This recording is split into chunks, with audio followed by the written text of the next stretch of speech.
Dear students, today we are going to discuss the concept of workman compensation reserve while accounting for partnership firm. बच्चों, अगर हम partnership firm का accounting कर रहे हैं तो एक बहुत ही कॉमन ट्रीटमेंट आता है जो कि मोस्ट ऑफ द सम्स में हमें मिलता है, वो है वर्कमैन कंपनसेशन रिजर्व का ट्रीटमेंट। आज की इस क्लास में हम सीखेंगे कि अगर न्यूमेरिकल करते समय वर्कमैन कंपनसेशन रिजर्व अगर आता है तो उससे हम किस तरीके से डील करेंगे। Before we move on to the treatment of workman compensation reserve, पहले हम शॉर्ट में समझ लेते हैं कि वर्कमैन कंपनसेशन रिजर्व क्या होता है। बच्चों, as the name suggest, workman compensation reserve is a specific reserve which is kept aside by the firm out of its profit to compensate the workers in case they suffer any illness or injury while working for our organization. आप यहां पे definition देख सकते हैं। Workman compensation reserve is a specific reserve created out of profits to compensate the workers for injuries और illness while they are working.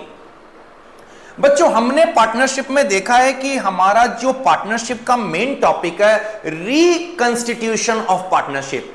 Reconstitution of partnership के भीतर हमारे 4 चैप्टर आते हैं: admission, retirement, death and change in PSR. चारों ही chapter में जो WCR का ट्रीटमेंट रहता है वो सेम रहता है। आप यहां पे देख सकते हैं, मैंने ब्रैकेट में लिखा है पूरा का पूरा रिकंस्टिट्यूशन ऑफ पार्टनरशिप। मतलब आप अगर ये 10 मिनट का वीडियो देख रहे हैं तो WCR का ट्रीटमेंट आपका कंप्लीट हो जा रहा है। आप कोई भी चैप्टर कर रहे हो, फर्क नहीं पड़ रहा है, ट्रीटमेंट हमेशा और हमेशा सेम ही रहेगा, whether you are doing admission और रिटायरमेंट और डेथ और चेंज इन पीएसआर। अगर WCR का कोई भी एडजस्टमेंट सम में अगर आता है तो टोटल पॉसिबल एडजस्टमेंट्स कितने हैं?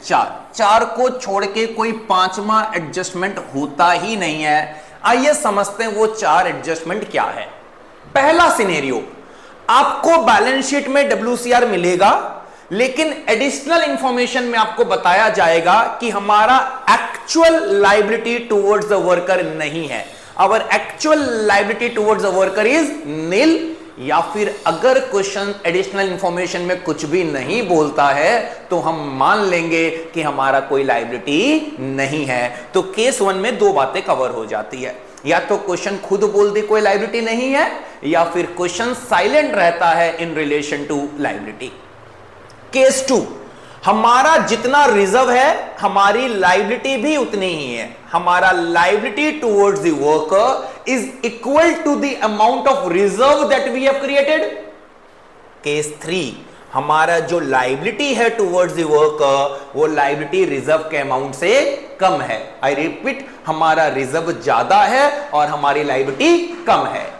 केस 4, हमारा जो लायबिलिटी है वो रिजर्व के अमाउंट से ज्यादा है। The amount we are required to pay to the workers as a compensation is more than the reserve that we have created. बच्चों, आप एक बार सोच के देखो, इस 4 को छोड़ के क्या और कोई पॉसिबल सिचुएशन हो सकता है? या तो लायबिलिटी नहीं है, या लायबिलिटी रिजर्व के बराबर है, या लायबिलिटी रिजर्व से ज्यादा है, या लायबिलिटी रिजर्व से कम है। अगर हमने इन चारों केसेस को समझ लिया तो बिलीव मी, आप एग्जाम में वेट करोगे कि वर्कमैन कंपनसेशन रिजर्व का ट्रीटमेंट आए और आप यहां पे स्कोर कर पाओ just by giving 5 to 10 minutes. हमने इस पूरी टॉपिक को समझने के लिए एक एग्जांपल हमने क्रिएट किया है। चलो मान लेते हैं 3 पार्टनर हैं, A, B और C। ये एक पार्टनरशिप फर्म रन कर रहे हैं और इनका जो प्रॉफिट शेयरिंग रेशियो है वो है 5:3:2। वो 5:3:2 के रेशियो में प्रॉफिट्स को बांटते हैं।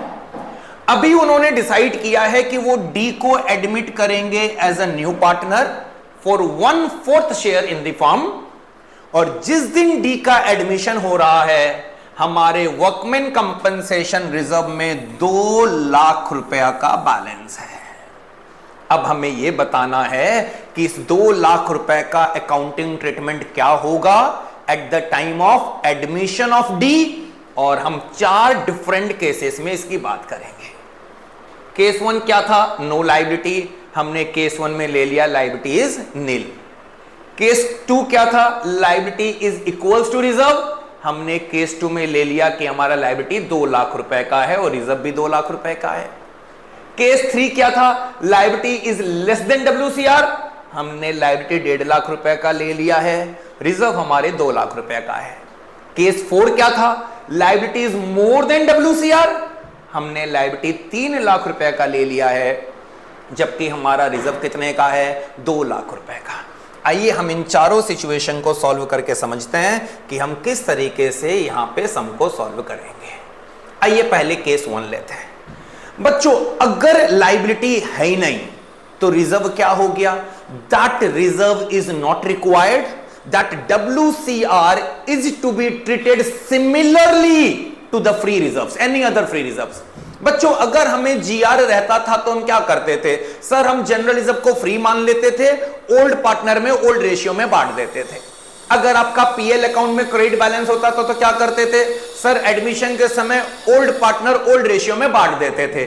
सिमिलरली अगर कोई लायबिलिटी नहीं है, अगर कोई लायबिलिटी नहीं है तो हम मानेंगे कि हमारा 2 लाख का रिजर्व पूरा का पूरा फ्री हो गया है और हम केस 1 में ये पूरा का पूरा 2 लाख रुपए का रिजर्व, वर्ड्स नोट करिएगा, ओल्ड पार्टनर ओल्ड रेशियो में बांट देंगे, क्योंकि ये रिजर्व पुराने पार्टनर ने अपनी प्रॉफिट से बनाया था। इस रिजर्व पे नए पार्टनर का कोई भी अधिकार नहीं है। तो the journal entry will be very simple. हम WCR को क्लोज कर देंगे, WCR account debit to A's capital account to B's capital account to C's capital account. हम पूरे 2 लाख के रिजर्व को 532 में ABC में बांट देंगे, D के फॉर्म में आने से पहले। अब बच्चों जब हम रिजर्व का ट्रीटमेंट करते हैं हमें न्यू पार्टनर से कोई मतलब नहीं होता है, हमारा गेनिंग सैक्रिफाइस रेशियो में कोई इंटरेस्ट नहीं है। रिजर्व का ट्रीटमेंट करने के लिए the only thing we need is the old ratio. इस समय ये इररेलेवेंट है कि एडमिशन हो रहा है या रिटायरमेंट हो रहा है या डेथ हो रहा है या चेंज इन PSR हो रहा है। अब देखिए डी का एडमिशन हुआ, डी के शेयर से मुझे कोई लेना देना नहीं है। I am concerned with who were the partner before admission, who were the partner before retirement or death, what was the PSR before change in the constitution of the firm। मुझे केवल और केवल पुराने पार्टनर और पुरानी ratio से मतलब है। If I am accounting for WCR हमारा केस 1 खत्म। हमारा 2 लाख के रिजर्व को हमने फ्री रिजर्व की तरह ट्रीटमेंट कर दिया और हमने ओल्ड पार्टनर में ओल्ड रेशियो में इसको डिस्ट्रीब्यूट कर दिया। Case 1 done. केस 2 हमारा रिजर्व भी 2 लाख रुपए का है, हमारा लायबिलिटी भी 2 लाख रुपए का है, दोनों 2-2 लाख रुपए के हैं। अब बताइए हमने रिजर्व 2 लाख का बना रखा है, हमारा लायबिलिटी भी 2 लाख रुपए का है, मतलब इस लायबिलिटी के लिए हम पहले से प्रिपेयर्ड हैं। तो इस लायबिलिटी के लिए हमें रीवैल्यूएशन अकाउंट में जाने की दरकार नहीं है। हमारा रिजर्व हमारी लायबिलिटी में कन्वर्ट हो जाएगा। तो केस 2 में केवल एक ही एंट्री आना है, वो एंट्री क्या है, our workman compensation reserve of ₹2 lakh will get converted into liability for workmen compensation, liability for workmen compensation। Effectively balance sheet पे क्या फर्क पड़ा, 2 लाख रुपए रिजर्व से हटके लायबिलिटी में कन्वर्ट हो गया। हमने लायबिलिटी साइड से रिजर्व को हटा दिया है और लायबिलिटी को बढ़ा दिया है, क्योंकि अब ये रिजर्व नहीं है, ये हमारा रिजर्व एक्चुअल लायबिलिटी में कन्वर्ट हो गया है। जब कभी भी हम इस लायबिलिटी का पेमेंट करेंगे हम पेमेंट का एंट्री पास कर देंगे। The entry will be liability for workman compensation account debit to bank account और हमारा काम खत्म हो जाएगा। तो बच्चों केस 1 क्या था, सर लायबिलिटी नहीं है, लायबिलिटी नहीं है तो क्या करना था सर? अगर लायबिलिटी नहीं है तो हम उसका फ्री रिजर्व वाला ट्रीटमेंट करेंगे, जैसे हम जीआर और पीएल का करते थे, हम उसको ओल्ड पार्टनर ओल्ड रेशियो में डिस्ट्रीब्यूट कर देंगे। सर अगर लायबिलिटी रिजर्व के बराबर है, कोई टेंशन ही नहीं है, जितना लायबिलिटी था हमने उतना रिजर्व बना रखा था, हमने रिजर्व को लायबिलिटी का नाम दे दिया, हमारा रिजर्व अकाउंट क्लोज हो गया और बैलेंस लायबिलिटी अकाउंट में ट्रांसफर हो गया। केस 3, केस 3 में हमने देखा कि हमारा जो लायबिलिटी है वो 1.5 लाख रुपए का है, मतलब लायबिलिटी रिजर्व के अमाउंट से कम है। बच्चों क्या हम बोल सकते हैं case 3 is the combination of case 1 and case 2? आपको कोई नई एंट्री सीखने की दरकार नहीं है। सर कॉम्बिनेशन कैसे?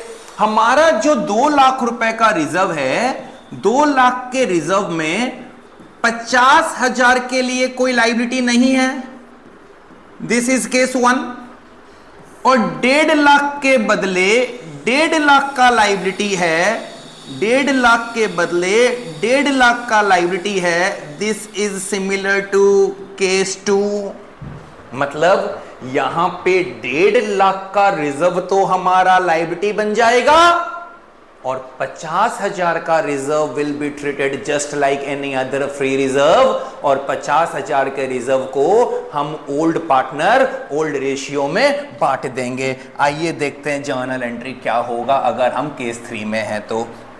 अगर हम केस 3 में हैं तो our journal entry will be WCR को तो क्लोज होना कंफर्म है। चारों ही केस में एक चीज गारंटी है, वर्कमैन कंपनसेशन रिजर्व तो खत्म हो जाएगा, अब ये रिजर्व तो नहीं रहेगा। लायबिलिटी कितने की है? 1.5 लाख रुपए की, तो लायबिलिटी में चला जाएगा कितना? Liability for workman compensation 1.5 lakh, और 50,000 का जो एक्स्ट्रा रिजर्व है उसको हमें क्या मानना है? Free reserve. क्या करेंगे फ्री रिजर्व के साथ? ओल्ड पार्टनर ओल्ड रेशियो में बांट देंगे। बचा हुआ 50,000 हम ए, बी और सी में बांट देंगे। कौन से रेशियो में? प्रॉफिट शेयरिंग रेशियो में। तो 50,000 को हम बांट देंगे 5:3:2 में। तो effectively case 3 is the combination of case 1 and case 2। जितना लायबिलिटी था उतने रिजर्व को हमने लायबिलिटी में कन्वर्ट कर दिया, और जो रिजर्व हमारे पास सरप्लस बच गया उसको हमने ओल्ड पार्टनर ओल्ड रेशियो में बांट दिया। Last case, case 4। केस 4 में हमने देखा था, हमारा एग्जाम्पल बोल रहा था कि हमारा जो लायबिलिटी है वो कितने का है? हमारा लायबिलिटी 3 लाख रुपए का है। सर हमारे पास रिजर्व कितना है? हमारे पास रिजर्व 2 लाख रुपए का है, मतलब 2 लाख रुपए की लायबिलिटी के लिए हम पहले से तैयार हैं। तो एक चीज तो कंफर्म है, 2 लाख का रिजर्व तो बन जाएगा लायबिलिटी, कंफर्म। अब हमारा 1 लाख का लायबिलिटी और बच गया। बच्चों ये 1 लाख का लायबिलिटी जो और बनाना है, मतलब हमें क्रिएट करना है, हमारी बुक्स में रिकॉर्डेड नहीं है। अनरिकॉर्डेड लायबिलिटी के लिए हम कहां जाते हैं? सर अनरिकॉर्डेड लायबिलिटी के लिए हम रीवैल्यूएशन अकाउंट में जाते हैं। डेफिनेटली अनरिकॉर्डेड लायबिलिटी हमारे लिए लॉस है, रीवैल्यूएशन अकाउंट डेबिट हो जाएगा। तो जो 1 लाख की लायबिलिटी और क्रिएट करनी है उसके लिए हम रीवैल्यूएशन अकाउंट को डेबिट कर देंगे to liability for workman compensation. एक बार हमने अगर इसको समझ लिया है तो हम एग्जाम में कंबाइन एंट्री कर सकते हैं। रिजर्व हमारा क्लोज हो गया कितने रुपए से? 2 लाख रुपए से। 1 लाख का एक्स्ट्रा लायबिलिटी हमने कहां से प्रोवाइड कर दिया? रीवैल्यूएशन अकाउंट से। और लायबिलिटी हमने कितने का क्रिएट कर दिया?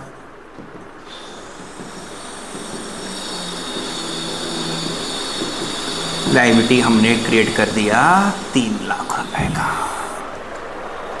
That's it.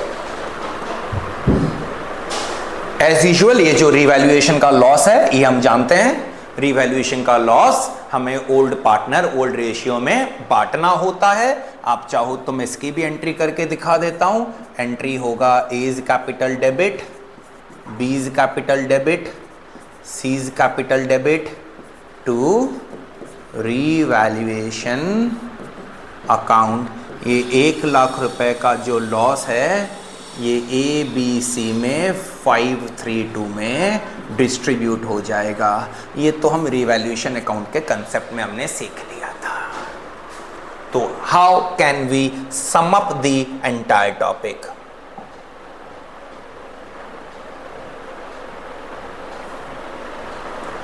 आइए एक बार क्विकली सम अप कर लेते हैं। हमने पहले WCR का मीनिंग समझा, ठीक है। फिर जब हम इसका अकाउंटिंग ट्रीटमेंट समझने के लिए गए तो हमें पता चला 4 पॉसिबल केस हो सकते हैं। केस 1, लायबिलिटी नहीं है। अगर लायबिलिटी नहीं है, पूरा रिजर्व फ्री रिजर्व हो गया है, उस रिजर्व को ओल्ड पार्टनर ओल्ड रेशियो में बांट दीजिए। केस 2, हमारा लायबिलिटी रिजर्व के बराबर है। अगर लायबिलिटी रिजर्व के बराबर है, उस रिजर्व को लायबिलिटी में कन्वर्ट कर देना है। बैलेंस शीट पे इफेक्टिवली कोई भी इंपैक्ट नहीं आएगा। The journal entry will be workman compensation reserve debit, reserve खत्म हो गया, to liability for workman compensation. Case 3, अगर हमारा लायबिलिटी रिजर्व के अमाउंट से कम है तो जितना लायबिलिटी है उतने का रिजर्व लायबिलिटी बन जाएगा, और जो एक्स्ट्रा रिजर्व हमारे पास बच गया 50,000 रुपए का, उसको हम ओल्ड पार्टनर में ओल्ड रेशियो में बांट देंगे। केस 4, अगर हमारा लायबिलिटी रिजर्व के अमाउंट से ज्यादा है तो सर जितना रिजर्व है वो तो पूरा का पूरा लायबिलिटी बन जाएगा, जो एक्स्ट्रा लायबिलिटी है that will be provided through the revaluation account. तो लायबिलिटी में जो 3 लाख रुपया आएगा वो कहां से आएगा? सर 2 लाख रुपया तो रिजर्व से आ जाएगा और 1 लाख रुपया रीवैल्यूएशन अकाउंट से आएगा, और जो रीवैल्यूएशन में 1 लाख रुपए का लॉस अराइज हो रहा है that will be distributed among the old partners in the old ratio. अगर हमने ये चारों केस समझ लिए हैं, इसको छोड़ के एग्जाम में और कोई पॉसिबल एडजस्टमेंट है ही नहीं, ये मैं आपको चैलेंज के साथ बोल रहा हूं। मतलब अगर हमने 5 मिनट निकाल के इन चारों केसेस को 3 बार अगर रिवाइज कर लिया, you can do any sum from any book while you are dealing with the treatment with WCR. Thank you children. Thank you so much.